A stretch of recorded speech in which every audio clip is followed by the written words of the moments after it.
নমস্কার বন্ধুরা, ফুডি কিচেনে আপনাদের সবাইকে স্বাগত। আশা করি আপনারা সকলেই ভালো আছেন। আজকে আমি শেয়ার করব ইলিশ মাছের পাতুরির একটা সুন্দর রেসিপি। যদিও ইলিশ মাছের পাতুরি অনেক প্রসেসেই বানানো যায়, তবে আমি এখানে সবথেকে সহজ পদ্ধতিটাই আপনাদের সাথে শেয়ার করব। আর এই ইলিশ মাছের পাতুরি বানাতে সময়ও লাগে খুবই কম, আর বানানো ঠিক ততটাই সোজা। তাহলে আর দেরি কিসের, বানিয়ে ফেলুন এই ইলিশ মাছের পাতুরি আর বাড়ির সকলকে একটা স্পেশাল সারপ্রাইজ দিয়ে দিন। তো বন্ধুরা, ভিডিওটা প্রথম থেকে শেষ পর্যন্ত দেখার অনুরোধ রইল। ভিডিওটা যদি ভালো লেগে থাকে আমাদের চ্যানেলটাকে অবশ্যই সাবস্ক্রাইব করবেন আর লাইক কমেন্ট করে ভিডিওটাকে শেয়ার করে দেবেন। চলুন তাহলে রেসিপিটা শুরু করা যাক। একটা বাটিতে নিয়ে নিন 2 টেবিল স্পুন পরিমাণ কালো সর্ষে,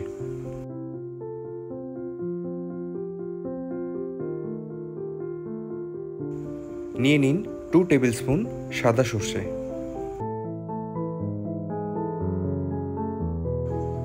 আর দিয়ে দিন 2 টেবিল স্পুন পরিমাণ পোস্তদানা।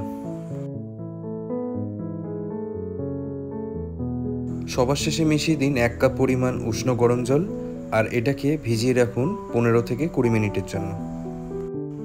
20 মিনিট বাদে এটার একটা পেস্ট বানিয়ে ফেলতে হবে। এবারে নিয়ে নিন ইলিশ মাছ।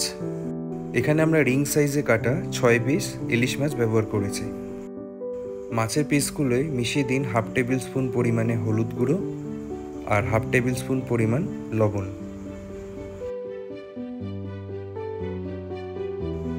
সাথে মিশিয়ে দিন 3 টেবিল স্পুন পরিমাণ সর্ষের তেল।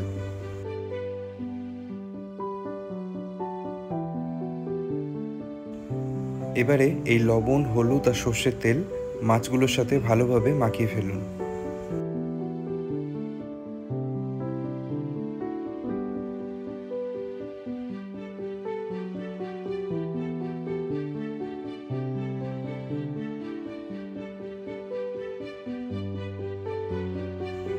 কুড়ি মিনিট বাদে ভিজিয়ে রাখা পোস্ত আর সর্ষের থেকে জলটা ছেঁকে নিয়ে আমরা শিলনোড়াতে বেটে নিচ্ছি। আপনারা চাইলে সেটা শিলনোড়াতেও বাটতে পারেন অথবা মিক্সার গ্রাইন্ডারেও পেস্ট বানিয়ে ফেলতে পারেন। তবে একটা কথা ঠিক, শিলনোড়ায় বাটা মশলার টেস্টটাই কিন্তু আলাদা। মশলাটা বাটার সময় মিশিয়ে দিন 1/2 টেবিল স্পুন পরিমাণ হলুদ গুঁড়ো আর ঝালের জন্য মিশিয়ে দিন 4টে থেকে 5টা কাঁচা লঙ্কা। ঝালের পরিমাণটা অবশ্যই আপনারা স্বাদ অনুযায়ী মেশাবেন। এবারে সামান্য পরিমাণ জল মিশিয়ে এই সমস্ত কিছু বেটে নিন।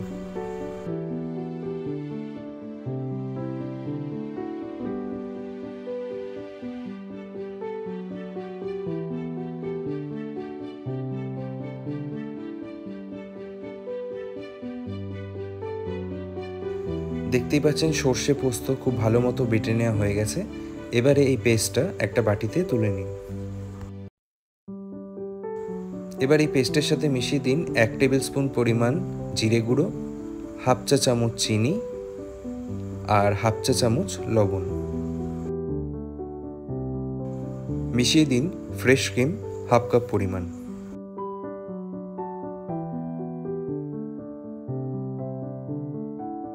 সাথে মিশিয়ে দিন 3 টেবিল স্পুন পরিমাণ সর্ষের তেল।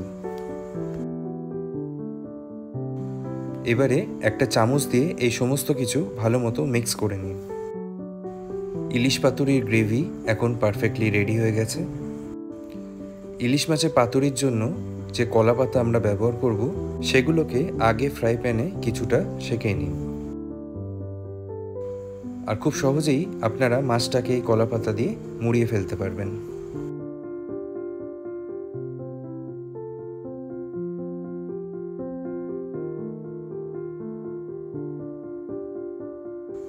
তো এই সেম প্রসেসে কলা পাতাগুলো ভালো মতো সেঁকে নিন।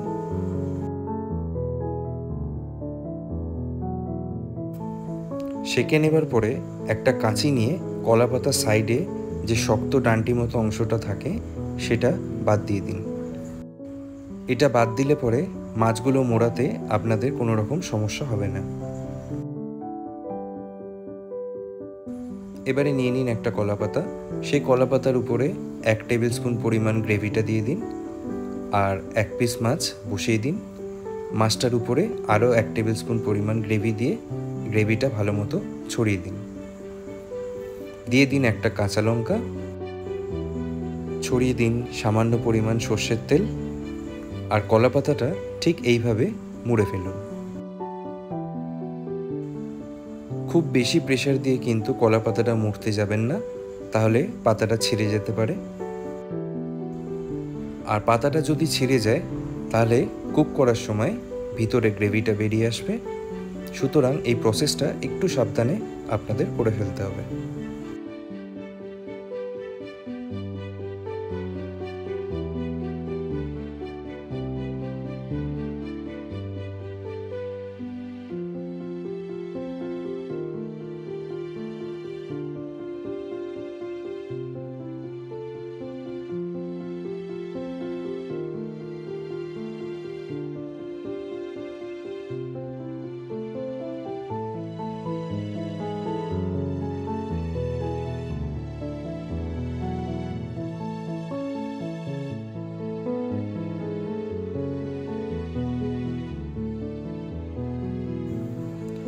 কলা পাতাটা মোড়ানো হয়ে গেলে একটা সুতো দিয়ে চারপাশ দিয়ে এভাবে বেঁধে ফেলতে হবে।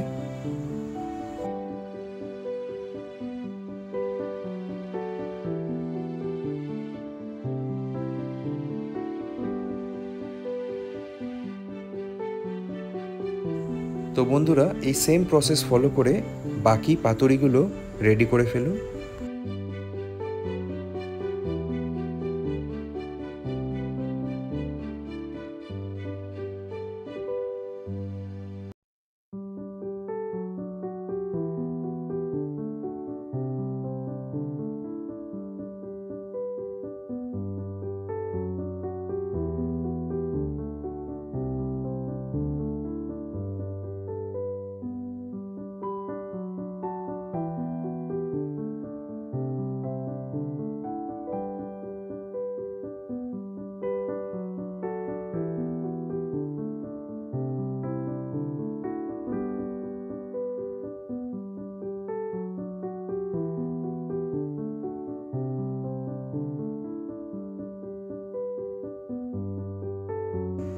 এই ইলিশ মাছের পাতুরি বানানোর দুটো প্রসেস আমি এখানে শেয়ার করব।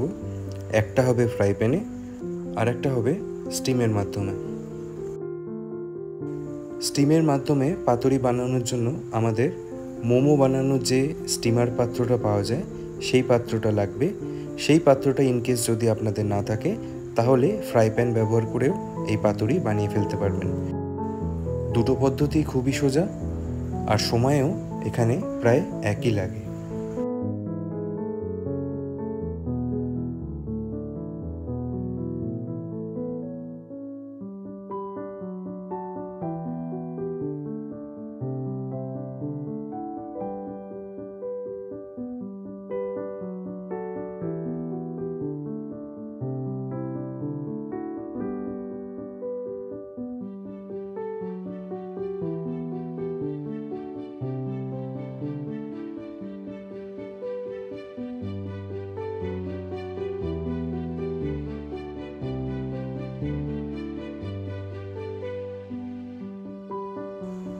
নিয়ে নিন একটা ফ্রাই প্যান। ফ্রাই প্যানটাকে কিছুটা গরম করে তাতে মিশিয়ে দিন 3 to 4 টেবিল স্পুন সর্ষের তেল।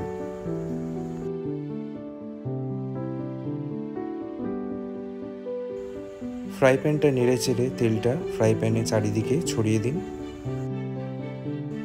তেলটা প্রথমে কিছুটা গরম করে নিন। এরপরে ফ্লেমটা লো টু মিডিয়ামে রেখে 6টা পাতুরির মধ্যে 3টে পাতুরি এই ফ্রাই প্যানে দিয়ে দিন, আর বাকি 3টে আমরা স্টিমের মাধ্যমে বানাবো।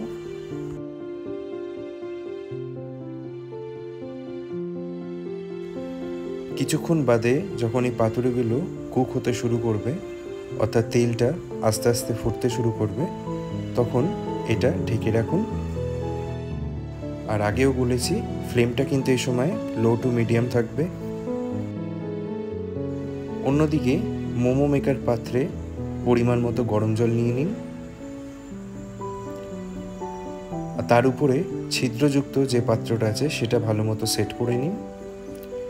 এবারে জলটা ফুটতে শুরু করলে বাকি যে 3টে পাতুরি আছে সেই 3টে বসিয়ে দিন।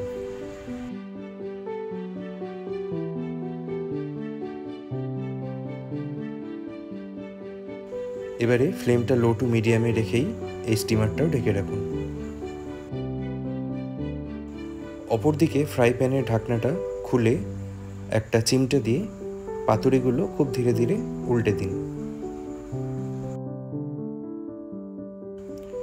এর ফলে বোথ সাইড ইভেনলি কুক হবে।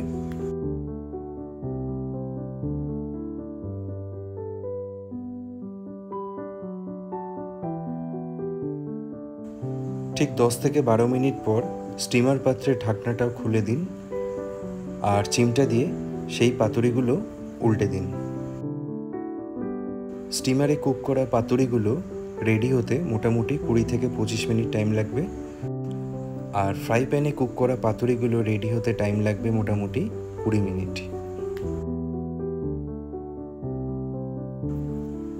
ইলিশের পাতুরিগুলো এখন পারফেক্টলি রেডি হয়ে গেছে। এবারে এগুলো সার্ভ করে ফেলুন। গরম গরম ভাতের সাথে এই ইলিশ মাছের পাতুরি থাকলে তো আর কোনো কথাই নেই।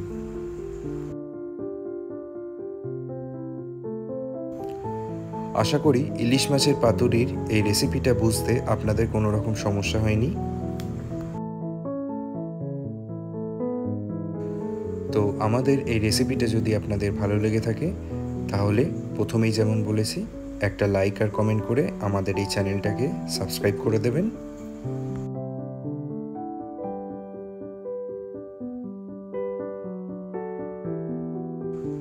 আজকে তাহলে এ পর্যন্তই। আবার আপনাদের সাথে দেখা হবে পরবর্তী ভিডিওতে নতুন আর একটা রেসিপির সাথে। ভালো থাকবেন, সুস্থ থাকবেন।